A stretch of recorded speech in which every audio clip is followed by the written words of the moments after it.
Maybe the reason why you're a miserable, bitter bitch is because you focus on everything wrong in your life. Hi everyone, and welcome back to my channel where we talk all about personal development, self-improvement, self-help, basically anything that we need to know in order to level up. So if you are interested in any of those, do not forget to subscribe so that we can embark on this leveling up journey together. So yeah, I said it, and if that stung, good. You need a wake-up call. And you know, God knows I've needed this same wake-up call multiple times in my life. Like, we all have those periods of time where we just hate the world. We are insufferable. We are moody. We are always mad. We get easily triggered, irritable. It sucks. It's annoying. It's annoying to deal with. It's also just as annoying for the people who are around you. And nobody likes that. Nobody likes to be that person. So today I want to talk about something that can change your entire mindset so that we could avoid being insufferable. And it's gratitude. Real gratitude that could help you pull out of a slump when nothing else seems to be working. I know it's kind of turned into like this buzzword, but it's so important. And it doesn't have to be corny or cheesy. It doesn't have to be like this ritual or super tied with spirituality. It can just be something that we practice every single day in order to help us show up as better people and better versions of ourselves. And this lesson, like many of the videos I have posted recently, have been inspired deeply by The Midnight Library by Matt Haig. I recently read this book and I think it was just exactly what I needed. It inspired me so much. It helped me get out of this slump, and I was able to find so many different meanings within that one book. It just seemed to come into my life at the exact moment I needed it to, and I was just in this super big rut. I was depressed, numb, uninspired. I started just feeling like I was going through the motions of life. But that book really shifted something in me, and if you've been struggling to find joy or meaning in your life, this message is for you. So one thing about me, I have always been the person who thinks the grass is always greener on the other side with whatever it is. Like if it's a career path, if it's the way I grew up with, the house I'm living in, like whatever it is, every goal that I have, I can't help but wonder, oh, but what if I do this differently? Oh, but what would be the outcome if I do this differently? What if this is better? And it kind of gives me like almost FOMO, but it's not really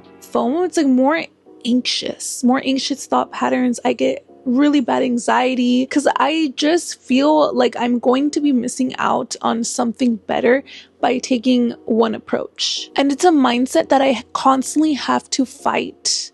And it shows up in so many different ways, and with honestly anything in my life. I'll literally start to spiral and think about all the paths that I could be taking or like I could have taken in the past. Should I be living in a different city? Should I be pursuing this instead of this? Should I get a 9-to-5 instead of trying to do this YouTube channel? Should I lose weight? Should I gain weight? Should I, whatever it is, it's like every little decision or choice that I make is always followed by this like anxious thought pattern. And it steals my ability to be present. It steals my ability to feel gratitude and to fully commit to certain desires. And what I found so interesting in The Midnight Library is that the main character actually gets to live out all of these parallel lives. She enters a space between life and death and is given the opportunity to explore countless different versions of herself. In one life, she's a Scientologist, a glaciologist, a rock star, Olympic swimmer, a mom, a single mom, like all of these countless variations of her life, like she is able to explore. And the thing is that all of these lives are so different. She experiences a lot of joys and also a lot of drawbacks with each life, but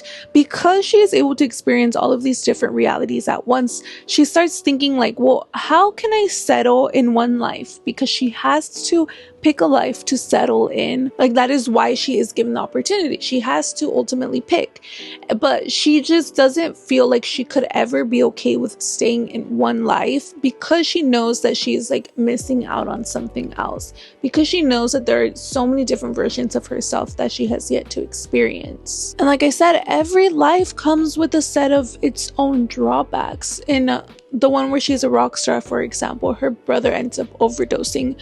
And the one where she's a glaciologist, like she's alone in Antarctica and she falls in love with someone, but like she never sees her friends or her family. In most of these extraordinary lives, she has almost everything that she could have ever wanted or hoped for, money, the fame, the success, but something like either she's super depressed or her family members are not with her, or she had fallouts, or she experienced a lot of deaths within her close circle. So it's just like every life has something amazing, but it also has something extremely painful. And so it's safe to say that every life has its pros and cons. Like you could be living in a mansion, you could be extremely wealthy, and you can still feel alone, or you could still be depressed. And vice versa, you could be so broke but surrounded by genuine people who love you. Or maybe you're somewhere in between like most of us, and your life is just full of contradictions.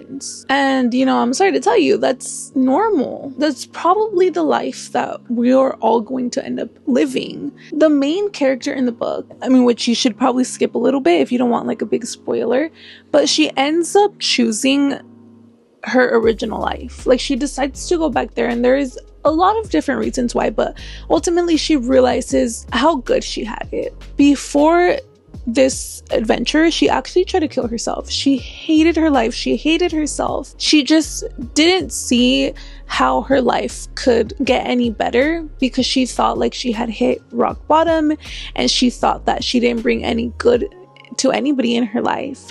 And through these adventures, like she was able to see all of the good that she did bring to people's lives, whether it be being a music teacher to save a kid from a life on the streets, or bringing in the medicine for her neighbor so that he didn't have to go to a care home. This life where she was so depressed, she was suicidal, like she actually had a lot of good things to look forward to, and she just couldn't see it before because she was so depressed. She was always chasing a different version of happiness, and honestly, that's me. Like that may be you too. It seems like anytime I reach something, I move the goalpost a little further. And I'm like, okay, well now it's time to do this. Now this is going to make me happy. Oh, maybe this is going to make me happy. And it's just sometimes we need to really sit in the moment and appreciate what we have, appreciate the good we bring to others. And I'm going to read you a quote. It's kind of long, but I think it was really interesting. It is easy to mourn the lives we aren't living. Easy to wish we'd developed other talents, said yes to different offers, worked harder, loved better, handled our finances more astutely, been more popular, stayed in the band, gone to Australia, said yes to the coffee, or done more bloody yoga. It is easy to regret and keep regretting until our time runs out, but it is not lives we regret not living that are the real problem. It is the regret itself. It's the regret that makes us shrivel and wither and feel like our own and other people's worst enemy. We can't tell if any of those other versions would have been better or worse. Those lives are happening, it is true, but you are happening as well. And that is the happening we have to focus on. That eased me so much. It kind of like, I don't want to say cured my FOMO, but in a way it did. Like, yes, there are countless different variations of ourselves. All we can do is really just try to be the best possible version that we can be. And obviously, we're human. That's not going to be the case 100% of the time. But as long as we are trying our best, like we can focus on who we are today, on who we want to be tomorrow and in the future. Like we don't have to regret. We don't have to sit with that regret. Everybody has regrets. But the real punishment is just allowing yourself to get consumed by all of the regrets. You cannot change the past. You can only really control the future and the present. When you start adopting this mindset, you're able to just like let go of regret, because it is like your worst enemy. You're able to focus on your life right now, and you're able to look at all of the good in it. So I grew up really poor, and I didn't have the easiest childhood, but I also wouldn't say that it was like insufferable. There were laughs, there was love, there were moments that made my childhood extremely beautiful. And I didn't have the perfect parents, the perfect house. I wasn't like financially stable, but that was okay. And remembering that and reflecting that, hey, you know what? My parents didn't have it all figured out when I was younger. I sure as hell did not have it all figured out when I was younger.